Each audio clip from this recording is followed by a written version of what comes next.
दहटा नूर मोहम्मदी दहटा नबी रसूल, नानक दे कुदरत गए सभी भूल। गुरु ग्रंथ में आज भी लिखा है, नानक जी ने जो कुछ भी नूर मोहम्मद दहटा नबी मोहम्मद, नूर मोहम्मद दहटा नबी रसूल, जब मोहम्मद की रोशनी को यानी जो कुरान लेकर आए हैं उस रोशनी को जब गुरु नानक ने देखा और उसकी तालीमात को जब परखा तो नानक देख कुदरत गए सभी भूल। तो नानक ने मोहम्मद के चमत्कार को, मोहम्मदुर रसूलुल्लाह के मौजिज़ों को देखा तो जो कुछ भी उनके पास था वो सब भूल गए। यानी कहने लगे कि अब मेरे पैगाम की जरूरत नहीं है, इस चमत्कार के होते हुए, मौजिज़े वाले नबी के होते हुए, इस नूरे मोहम्मद कुरान के होते हुए अब मेरी कोई जरूरत नहीं है, इसी को स्वीकार कर लो। ये गुरु ग्रंथ में आज भी लिखा है। कुरान करीम ने कितनी जबरदस्त बात कही है, वलक़द बाअसना फी कुल्लि उम्मतिन रसूलन, हमने हर उम्मत के अंदर, हर समूह के अंदर, हर बिरादरी के अंदर, हर कौम के अंदर एक रसूल भेजा, एक सचेत करने वाला भेजा, एक हादी भेजा, एक डराने वाला भेजा। हर उम्मत में आया है, हर कौम के अंदर आया है। इसलिए कोई ये नहीं कह सकता कि हमारे यहाँ नहीं आया। हिंदू भी एक कौम है, हिंदुओं में भी आया, कोई ना कोई आया है डराने वाला। और जो आया था उसने बताया है आखिरी नबी मोहम्मद रसूलुल्लाह सल्लल्लाहु अलैहि वसल्लम के बारे में, जो पेशिन गोइयां मौजूद है। हर उम्मत के अंदर एक रसूल भेजा।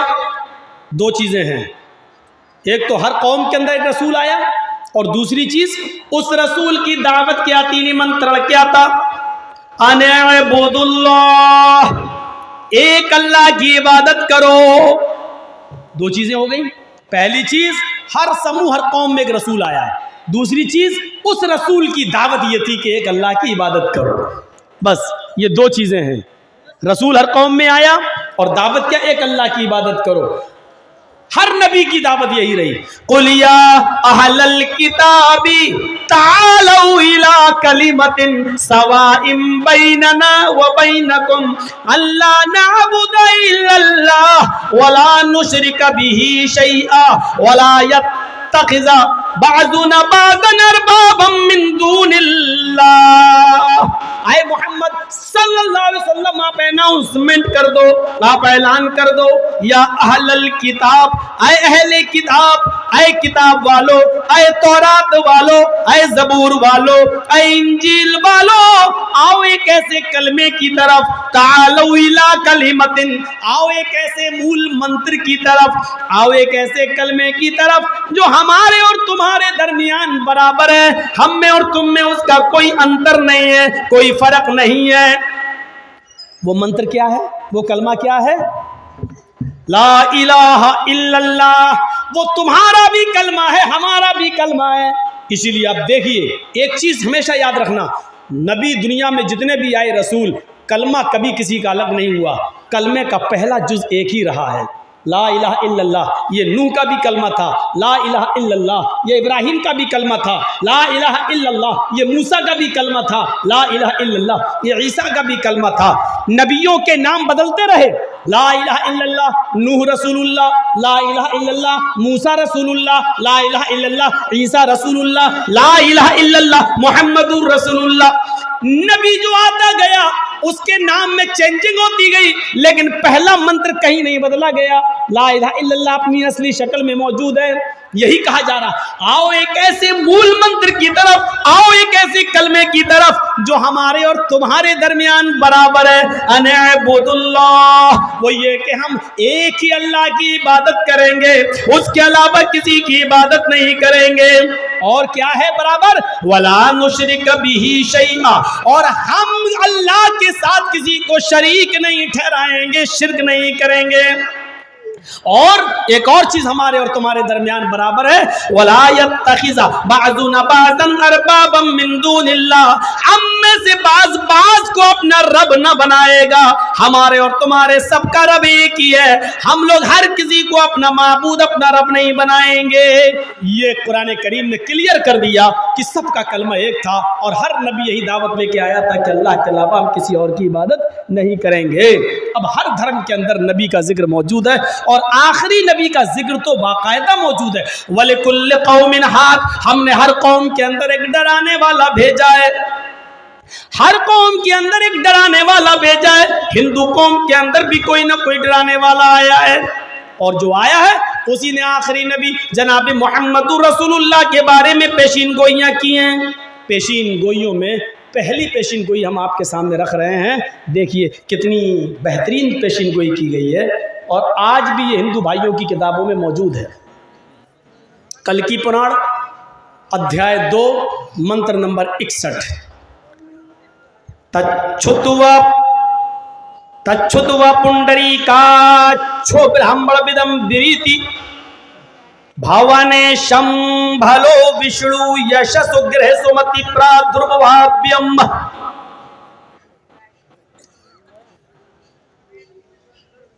द्वादशो में शुक्ल पक्ष से माधवे मासी माधियम। पहले 2 मंत्र पे चलो फिर और आगे देखते हैं। पुंडरीकाक्ष ने बताया, पुंडरीकाक्षो तच्छुत्वा पुंडरीकाक्षो ब्रह्म विदम विरीति। अंतिम ऋषि कल्कि अवतार आखिरी नबी ब्राह्मण खानदान में आएगा, उच्च वंश में आएगा, ब्राह्मण खानदान में आएगा।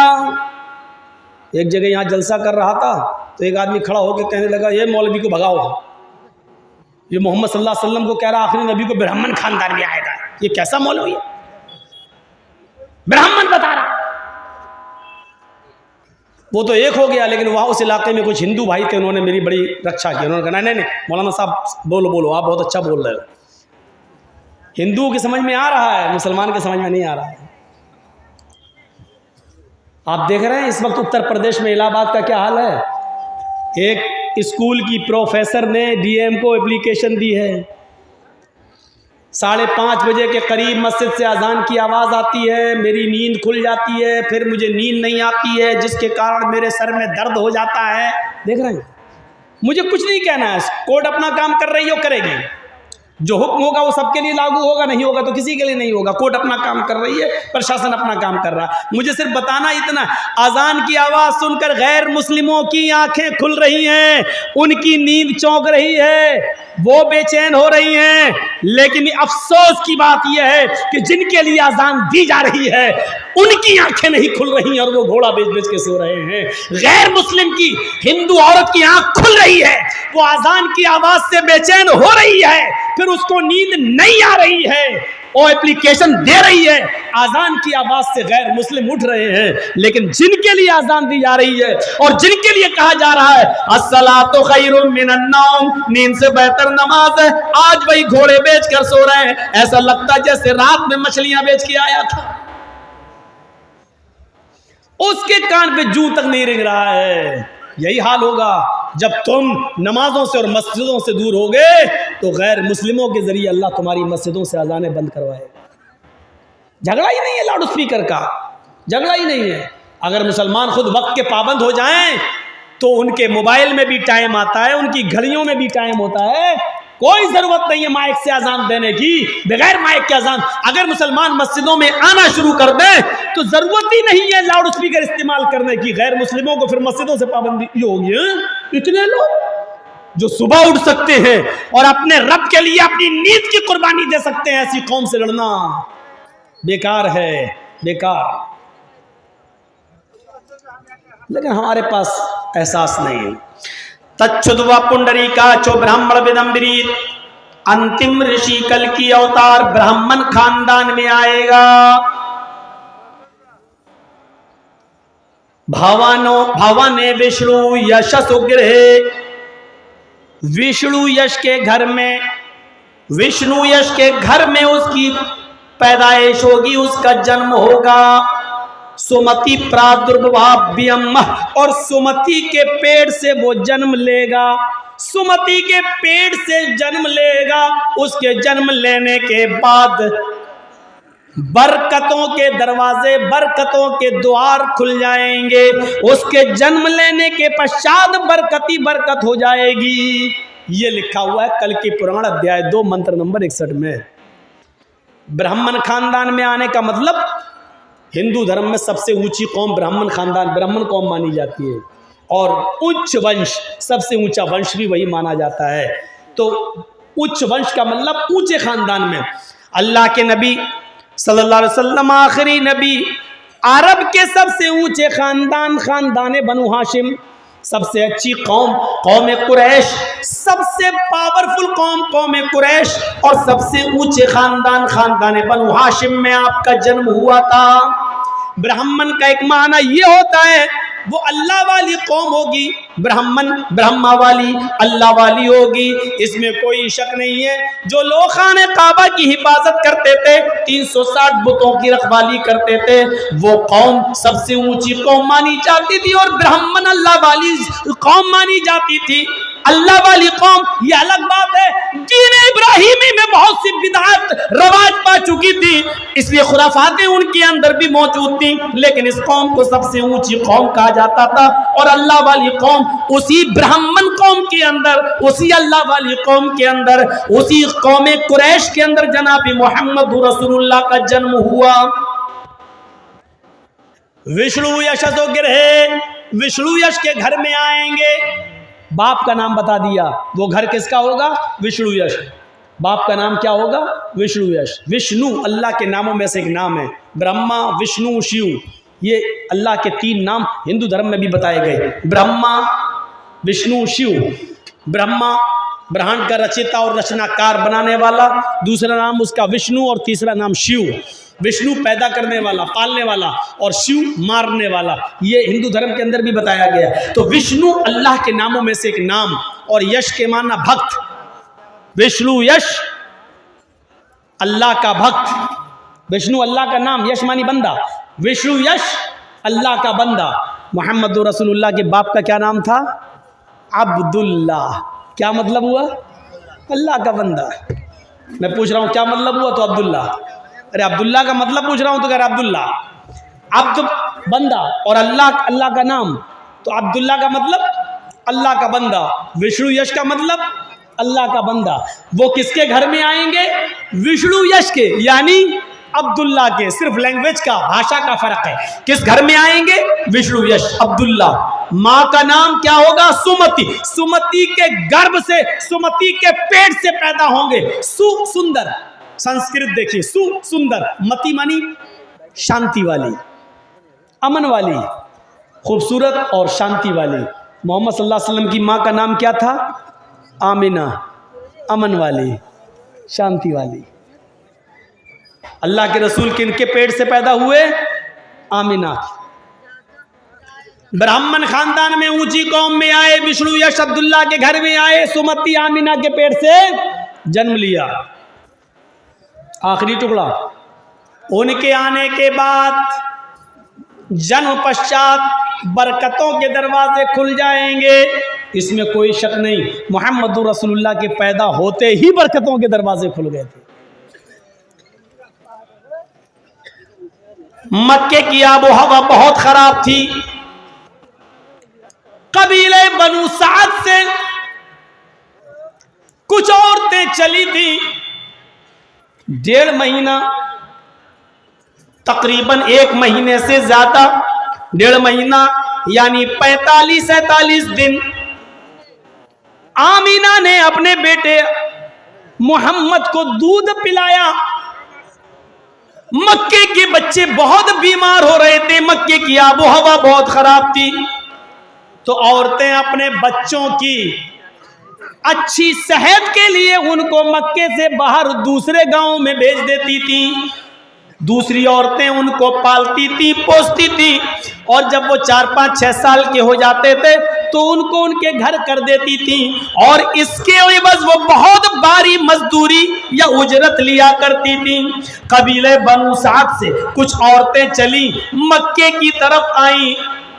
उन्हीं औरतों में एक औरत थी हलीमा, उन्हीं औरतों में एक औरत थी हलीमा। जिसको हलीमा सादिया के नाम से जाना जाता है, ये अपनी कमजोर ऊंटनी पर या गधी पर, कमजोर सवारी पर चलती है। इसकी सवारी रास्ते में कई कई मर्तबा थक कर बैठ जाती है। हलीमा की सहेलियां कहने लगती हैं, अरे हलीमा तू कौन सी सवारी लेकर आई, तेरी वजह से हम लोगों को बड़ी दिक्कत होती है। ये थक जाती है और यहाँ बैठ जाती है। अब जब तक ये चलने के लायक नहीं होगी हमको इंतजार करना पड़ता है। हलीमा कहती, मेरी सहेलियों मुझे अकेले छोड़ के मत जाना, तुम्हारे साथ आई हूं, तुम्हारे साथ ही चलूंगी, देखो मुझे अकेले मत छोड़ देना। हाँ अब तो लाए हैं तो लेके ही जाना पड़ेगा ना। रोते पीटते सस्ताते हुए ये चंद औरतें बनु साद से चलकर मक्के की बाउंड्री में दाखिल होती हैं और मक्के में दाखिल होने के बाद कहती हैं, ऐ सहेलियों तुम सब अलग अलग कबीलों में गांव में चली जाओ, जाते वक्त हम लोग फिर एक रास्ते से हो जाएंगे और हम लोग एक साथ चलेंगे। जिसको जहां जिसका बेटा मिले वो ले लो और वो अपने साथ ले ले, हम लोग चलेंगे तो एक ही साथ चलेंगे। सारी औरतें एक एक कबीले में एक एक गांव में चली गईं, अपनी अपनी किस्मत आजमाने लगी। मोहम्मदुर रसूलुल्लाह जो इस वक्त मोहम्मद इब्ने अब्दुल्ला है, 1.5 महीने के हो चुके हैं। आमीना का बयान है उनकी मां का, जितनी औरतें कबीले बनु साद से आई, एक भी औरत ऐसी नहीं थी जो मेरे पास ना आई हो। हर एक औरत मेरे पास आती थी, मेरी गोद का बच्चा देखती थी, वो मुझसे बच्चा ले लेती थी, ले जाने के लिए तैयार रहती थी। मैं भी तैयार हो गई, ले जाओ, 4-5 साल के बाद मुझे दे देना। आमीना कहती है, जैसी वो बच्चे को गोद में लेकर चलती, चलने से पहले पूछती, आमीना तुमने मुझे इस बच्चे के बाप से तो नहीं मिलवाया है, क्या करता है इस बच्चे का बाप, कितनी इनकम है उसकी, इस बच्चे को मैं दूध पिलाऊंगी, 4-5 साल के बाद लेके आऊंगी, इस बच्चे के पालने के बदले में मुझे क्या मिलेगा क्या नहीं, जरा इसके बाप से तो मिलवा दो। आमीना कहती, मैं रोते हुए जवाब देती, आए बनु साद से आने वाली औरत, इस बच्चे का बाप तो जिंदा नहीं है, इसके पैदा होने से 2 महीने पहले ही वो इंतकाल कर गया है। जैसी वो दूध पिलाने वाली औरत ये सुनती, वो बच्चा मेरी गोद में डाल देती और कहती, अरे आमीना सॉरी मुझे माफ करना, मैं तेरे बच्चे को नहीं ले जा सकती, इस बच्चे का बाप ही जिंदा नहीं है, तू मुझे क्या दे देगी, जब बाप ही नहीं है मुझे अच्छी मजदूरी कैसे मिलेगी, हम किसी अमीर का बच्चा देखने जा रहे हैं। आमीना कहती, कोई एक औरत ऐसी नहीं थी जो मेरे पास आई हो और उसने मोहम्मद को न लिया हो, लेकिन जब बात बाप तक आई और बाप के बारे में सुना कि नहीं है तो वो मेरी गोद में छोड़ गई। हलीमा भी आई, हलीमा ने भी सुना जब मेरी बाप इस बच्चे का बाप नहीं है तो उसने भी बच्चा मेरी गोद में डाल दिया और आगे बढ़ गई। सब ने मेरा बच्चा छोड़ दिया। आगे का जुमला सुनो, सारी औरतों को बच्चे मिल गए, जितनी औरतें चली थी कबीले बनु साद से, सारी औरतों को बच्चे मिल गए, लेकिन हलीमा को कोई बच्चा नहीं मिला। देख रहे हैं, जितनी औरतें आई थी सबको कोई ना कोई बच्चा मिल गया, लेकिन हलीमा को कोई बच्चा ना मिला। मैं इसको उल्टा घुमाकर यूं भी कह सकता हूं, मक्के के छोटे छोटे बच्चों को दूध पिलाने वाली दायाएं मिल गई, मोहम्मद को कोई दाया ना मिली। मैं इसको यूं भी कह सकता हूं, सब औरतों को बच्चे मिल गए, हलीमा को कोई बच्चा नहीं मिला। इसको घुमाकर कहो तो यूं भी कह सकते हो, मक्के के अमीर बाप की औलाद को मक्के के अमीर उनके बच्चे औरतों को मिल गए, मोहम्मद जैसे गरीब बच्चे को कोई दूध पिलाने वाली मां न मिली, औरत न मिली। तो हलीमा ने सोचा खाली हाथ जाने से बेहतर है कि इस बच्चे ही को ले लूं, कुछ न कुछ तो देगी इसकी मां। चलो ले लेते हैं, ताने तो नहीं मारे जाएंगे, मेरी सहेलियां मुझे ताने तो नहीं मारेंगी, ब्लेम तो नहीं करेंगी कि देखो हलीमा को तो कोई बच्चा ही नहीं मिला, बेहतर है इसी बच्चे को ले लो। उसने दिल पर पत्थर रखकर ना चाहते हुए भी मोहम्मद को गोद ले लिया। ला तू वही अपना बच्चा दे दे, जो हो सकेगा तू दे देना, जब मैं इस बच्चे को तुझे देने के लिए आऊं तो दे देना, जो तेरे पास हो वही सेवा कर देना। हलीमा ने उस बच्चे को गोद में लिया और लेकर चल दी। सारी औरतें एक जगह इकट्ठी हो गईं और अपनी अपनी सवारियों पर बैठ गईं, चलने लगी। हलीमा की सवारी हवा से बातें कर रही है, ये वही सवारी है मरियल ऊँटनी। जब आ रही थी हलीमा जिस पर बैठी हुई थी, ये रास्ते में थक कर बैठ जाती थी और सहेलियां कहती थी कौन सी सवारी लेकर आई है, इसने तो मेरा चलना दोभर कर दिया है, बार बार थक जाती है, न मर रही है न जिंदा ही है।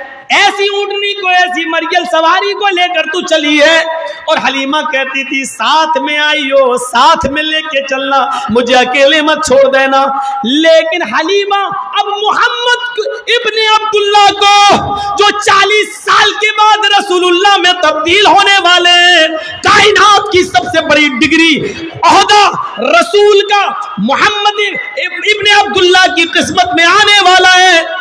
मशीयत इज़्ज़ती ने कोई और इरादा किया हुआ है, इस बच्चे को आगे चलकर पूरी कायनात का रहबर और रहनुमा बनाना है, सैयदुस सकलैन बनाना है, इमाम कायनात बनाना है, इमामुल अंबिया बनाना है, सैयदे दो आलम, दोनों आलम का सरदार के रूप में पेश करना था। मेरे भाइयों, हलीमा इस बच्चे को लेके जैसी ऊँटनी पर बैठती है, ये ऊँटनी हवा से बातें कर रही है। मैं उसको अपने जुमलों में कह सकता हूं, आई थी पैसेंजर गाड़ी पर, जब मोहम्मद को लेके बैठती है तो इसकी ऊँटनी राजधानी एक्सप्रेस बन जाती है, रुकने का नाम ही नहीं लेती है। कई जगह रोकने की कोशिश की, फिर रुकती है, फिर भागती है, सर पर भागती चली जाती है। हलीमा की सहेलियां पीछे रह जाती हैं, चीख कर कहती हैं ओ बिन्ते अबू ज़ुऐब, आए अबू ज़ुऐब की बेटी रुक जा, कहां भागे जा रही है, इतनी तेज क्यों चल रही है, मुझे भी तो अपने पास आ जाने दे, मुझे भी तो अपने पास पहुंच जाने दे। अरे हलीमा, क्या ये वही ऊँटनी है जिस ऊँटनी पर तू आई थी? ये वही ऊँटनी है जो आते वक्त कई जगह बैठ जाती थी और अब तो रुकने का नाम भी नहीं ले रही है। हलीमा पीछे मुड़कर देखती, कहती हाय मेरी सहेलियों, पता नहीं इसको क्या हो गया है, ये रुक क्यों नहीं रही है, ये हवा से बातें कैसे कर रही है, इतनी तेज क्यों दौड़ रही है, ये तो बीमार थी, पता नहीं इसको क्या हो गया है। बाखुदा मैंने इसको न कोई दवा दी है, न इसका कोई इलाज किया है, पता नहीं इसको क्या हो गया है। बाखुदा मुझे तो इस बच्चे की कोई बरकत नजर आ रही है, मुझे तो इस बच्चे की कोई करामत नजर आ रही है, मुझे तो इस बच्चे में ही कोई कशिश नजर आ रही है। पैदा होते ही उसके बरकतों के दरवाजे खुल जाएंगे। कल की पुराण ने जो भविष्यवाणी की थी, पैदा होते ही मोहम्मद रसूलुल्लाह के अंदर, मोहम्मद इब्ने अब्दुल्ला में ये बरकतों के दरवाजे खुले। और जिस धर्म के अंदर ये मंत्र लिखा हुआ है, उस धर्म के बड़े बड़े महान पुरुषों का हाल क्या रहा है। कृष्ण जी जब छोटे थे, आज भगवान का दर्जा मिला है ना, कृष्ण भगवान, कृष्ण जी जब छोटे थे तो माँ पूछती थी, बेटा मैं सुबह उठती हूँ तो मक्खन गायब देख लेती हूँ, ये मक्खन कौन चोरी कर लेता है। इसको आसान हिंदी भाषा में यूँ कहा गया, कृष्ण जी उसका जवाब देते थे, माँ कहती है बता बता चोरी की तूने, मक्खन चुराया, तो कृष्ण जी उसका जवाब देते थे